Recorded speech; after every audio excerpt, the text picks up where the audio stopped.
जय गुरुदेव। जय हो बाबा नीप करोली महाराज की। जय हो हांडी वाले बाबा की। जय हो तलैया वाले बाबा की। जय हो कंबल वाले बाबा की। जय हो महाराज जी की। जय हो किस्मत बदलने वाले बाबा की। जय हो गुरुदेव। जय हो नीप करोली महाराज की। ये जो नाम मैंने आपके समक्ष अभी पढ़े हैं, ये सारे नाम बाबा जी महाराज से संबंध रखते हैं। सभी भक्त अपने अपने तरीके से बाबा जी को बुलाया करते थे, तो ये उनके नामों का एक श्रृंखला है। बाबा के, जैसा कि आप सभी को पता है, अनेक नाम हैं, पर बाबा का असली नाम है श्री लक्ष्मी नारायण शर्मा जी। और बाबा का स्वरूप ऐसा लगता है जैसे बाबा स्वयं यहाँ बैठे हुए हैं। तो करते हैं आज का प्रसंग शुरू बाबा जी के नाम से, क्योंकि बाबा जी की प्रेरणा से ही ये सारे प्रसंग हमारे द्वारा आपके समक्ष प्रस्तुत किए जा रहे हैं। तो बने रहिएगा हमारे साथ वीडियो के अंत तक, और वीडियो को लाइक कमेंट शेयर करते रहें। करते हैं आज का प्रसंग शुरू। बात है उन दिनों की जब कहर सिंह, जो बाबा के अनन्य भक्त थे, कैंची धाम जा रहे थे। जब वो कैंची धाम जा रहे थे तो लखनऊ स्टेशन पर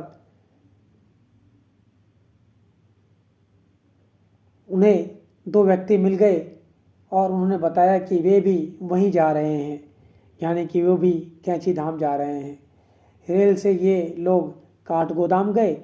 वहाँ से कैंची धाम के लिए कहर सिंह ने एक टैक्सी ली और उसमें उन दोनों लोगों को भी बैठा दिया। उनके पास दशहरी आम के दो झाबे भी थे। कहर सिंह ने सोचा कि ये आम बाबा के लिए ही हैं। कैंची धाम पहुंचकर बाबा को प्रणाम किया, प्रसाद ग्रहण किया। फिर तीनों लोग वन विभाग के गेस्ट हाउस में सोने चले गए। कहर सिंह एक कमरे में सो गए और वे दोनों पास के कमरे में सोने चले गए। दोनों कमरे का दरवाजा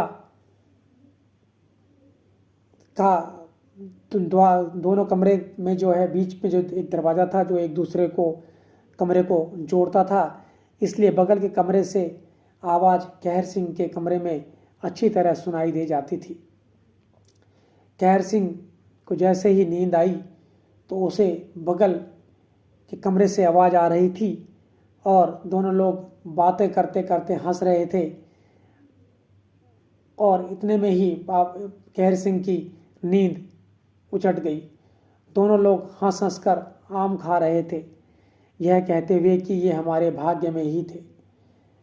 उन्होंने कहर सिंह को बिल्कुल नहीं पूछा, जबकि कहर सिंह उन्हें वहाँ से टैक्सी में लेके आए तो उनका एक बार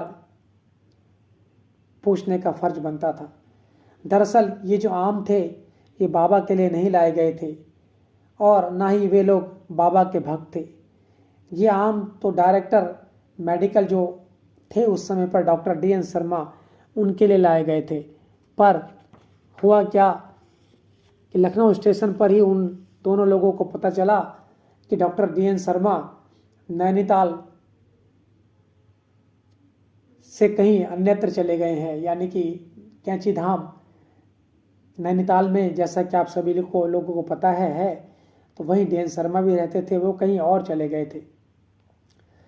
जब सुबह कहर सिंह उन लोगों के साथ बाबा को प्रणाम करने पहुँचे तो बाबा उन लोगों को फटकारने लगे। बाबा ने कहा, सारे आम खा गए? कहर सिंह को पूछा तक नहीं। और उसके बाद बाबा कहर सिंह को साथ लेकर बल्लियों वाले पुल पर गए और वहाँ दूसरे छोर पर बैठ गए। कहर सिंह घूमने चले गए। जब वो घूम फिर कर वापस आए तो उन्होंने देखा एक बाल्टी में लगभग 30-40 आम पानी में भिगो कर रखे हुए हैं। कहर सिंह ने पहले तो सोचा, फिर कहर सिंह ने बाल्टी अपने आगे खींच ली और उसमें से एक आम निकाला और उसकी आम की चोप निकालकर बाबा को पकड़ाते। बाबा लगभग 1/4 आम चूसते और फिर उसे कहर सिंह की ओर बढ़ा देते। इसी बीच कहर सिंह बाबा के लिए दूसरा आम तैयार कर रहे होते थे और उसे बाबा को दे देते थे और बाबा के लिए आम की पूर्णाहुति करते। यह सिलसिला तब तक जारी रहा जब तक बाल्टी के सारे आम खत्म नहीं हो गए।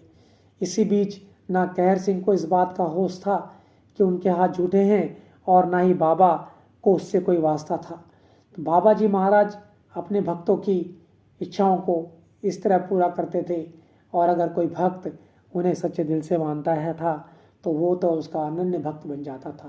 तो कहर सिंह के साथ बाबा के ऐसे अनेकों प्रसंग आपके समक्ष हम लाते रहेंगे अपने क्रमांक में। तो बने रहिएगा हमारे साथ में, देखते रहिएगा, सुनते रहिएगा, लाइक कमेंट शेयर करते रहिएगा। तो बोलिए बाबा जी महाराज की जय। जय गुरुदेव, जय उत्तराखंड, जय हो नीम करौली महाराज की जय।